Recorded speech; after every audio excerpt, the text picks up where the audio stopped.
has happened with GameStop recently, with investments and hedge funds and people rallying together to help a company and brand that they like so much as the game retailer to purchase your games in person. So my question for all of this, I'm not focusing on all the math and everything else that goes into the actual process of saving GameStop. That's not what this is for. My question is this. Why are we rallying to save GameStop? GameStop is the same company that gives you pennies for the games that you just bought a week prior. They'll resell the same game for $5 cheaper than the original price, and you're still going to get gypped no matter what. You get no return value on any of your stuff for trying to either get a new game or a new system that's coming out. Their store credit sucks. Just always has. I don't know a person that truly defends GameStop's store credit and calls it good. They're always trying to make you do a pre-order, because if they don't, the employees and the managers get lectured.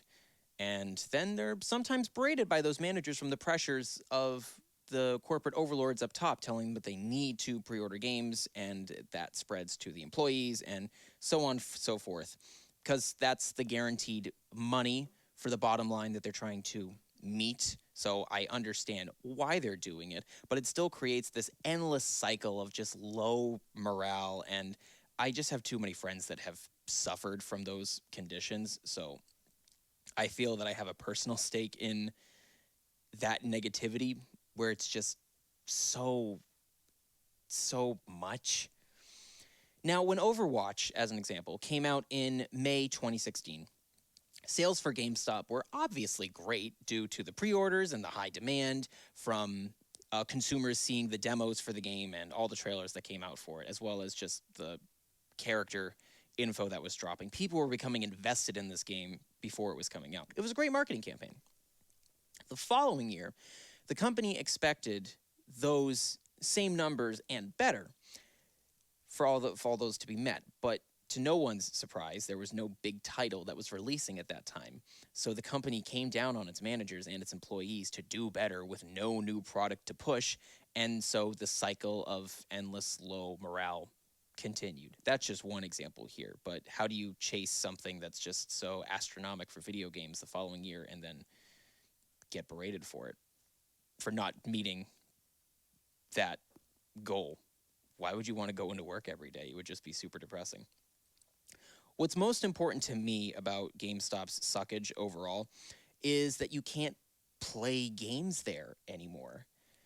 Now, I'm not talking about COVID, for the record, obviously, because no one's playing games anywhere right now. But long before then, they pulled out the displays for all of their game systems, whether it be for the Xbox or the either PlayStation 3 or PlayStation 4 whenever they did it. I guess to make room for the T-shirts and the Funko Pop figures. Yeah, that's what they are, Barny, right? The Funko Pops, that's what, okay, I had the name right. Well, the reason why I got tongue-tied with Funko is because growing up, Funko Land was the place to be. See, I almost threw myself off. Like, am I saying everything right? Perfect segue. But GameStop eventually bought up every game store and geek culture franchise out there, like EB Games and ThinkGeek and Funko Land. So with Funko Land, you could play every system that was made available. They had shelves with windows and controllers sticking out of them, and inside the windows were TVs with the corresponding game system. Now, obviously, Walmart still does this, again, up until recently with COVID, and Target as well. But the appeal of this place was it had everything.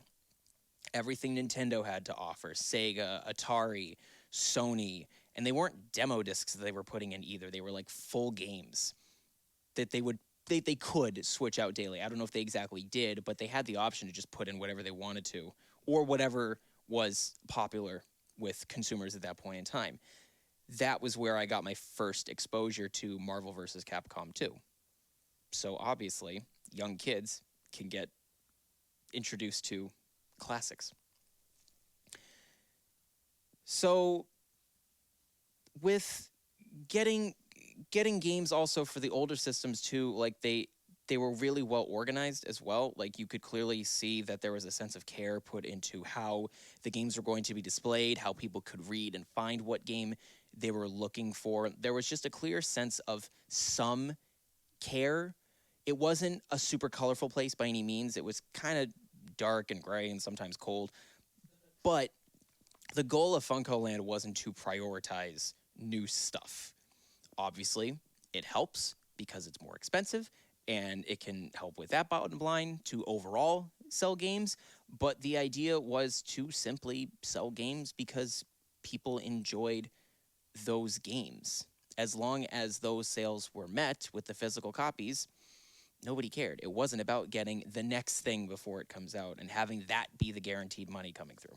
It wasn't about that at Funko Land. If people left happy, then it was worth it to them, to the overall company of Funko Land. GameStop has never had these positive intentions from their corporate overlords. Money is obviously the main positive intention for any company, but when your employees and managers and even your customers just leave feeling like garbage afterwards, how do you fight to defend that? After years of doing it too, we've talked about this stuff on the internet through memes and articles for at least the last 10 years. Maybe 5, maybe I'm pushing my timeline, but it feels like 10 years.